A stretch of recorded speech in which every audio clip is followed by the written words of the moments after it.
ಇದ್ರೆ ಏನಿಗೆ ಬೆಂಗಳೂರು ನಗರದ್ದು ಕಾವೇರಿಗೆ ಮೇಕೆದಾಟಕ್ಕೆ ಪರ್ಮಿಷನ್ ಇಲ್ಲ ಅಂತಂದ್ರೆ ಮಾದಾಯಿ ಪರ್ಮಿಷನ್, ಕೃಷ್ಣಾ ವಾಟರ್ದು ಪರ್ಮಿಷನ್, ಸೆಂಟ್ರಲ್ ಗೌರ್ಮೆಂಟ್ ಇಂದ ನರೇಗಾ ದುಡ್ಡು ಇಂಥವೆಲ್ಲ ಸೇರಿ ಅವರು ಕೊಡಿಸ್ಲಿ.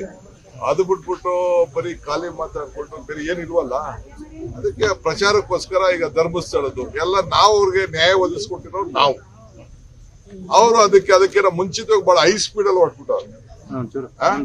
ಬಾಯಿ ಮುಚ್ಕೊಂಡು ಅವ್ರು ಇಂಟರ್ನಲ್ 2 ಗುಂಪದು ಧರ್ಮಸ್ಥಳಕ್ಕೆ ಷಡ್ಯಂತ್ರ ಮಾಡ್ತಾ ಇರೋರು ಎಲ್ಲ ಬರೀ ಬಿಜೆಪಿ ಅವರೇ.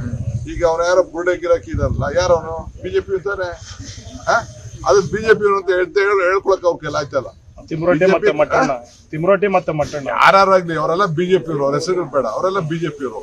ತಾನು ಮೂಲ ಇದಕ್ಕೆ ಧರ್ಮಸ್ಥಳಕ್ಕೆ ಏನಾದ್ರು ಅವಮಾನ ಅನ್ಯಾಯ ಆಗಿದೆ ಅಂತಂದ್ರೆ ಎಲ್ಲ ಬಿಜೆಪಿಯ ಕಾರ್ಯಕರ್ತರು ಆ ಸಂಘಟನೆಯಲ್ಲಿ ಇರುವಂತವ್ರು ಎಲ್ಲ ಸೇರಿ ಸರ್ ಬ್ಯಾಲೆಟ್ ಪೇಪರ್ ವಿಚಾರ ಇನ್ಕ್ಲೂಡಿಂಗ್ ಲೀಡರ್ಗಳು ಸೇರಿ ಸರ್ ಬ್ಯಾಲೆಟ್ ಪೇಪರ್ ವಿಚಾರ 136 ಸ್ಥಾನ ಗೆದ್ದು ತೋರಿಸ್ತೀವಿ.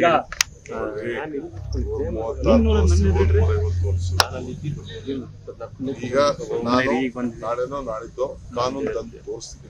ಬಿಜೆಪಿ ಅವರು ಯಾಕೆ ಮಾಡಿದ್ರು? ಬಿಜೆಪಿ ಅವರು ಅದನ್ನ ಆಕ್ಟ್ ಮಾಡ್ಬೇಕಾದ್ರೆ ಲೋಕಲ್ ಬಾಡೀಸ್ ಅಲ್ಲಿ ಬ್ಯಾಲೆಟ್ ಆರ್ ಇವಿಎಂ ಅಂತ ಮಾಡ್ರೆ ಯಾಕೆ ಮಾಡಿದ್ರು? ರಾಜ್ಯ ಚುನಾವಣಾ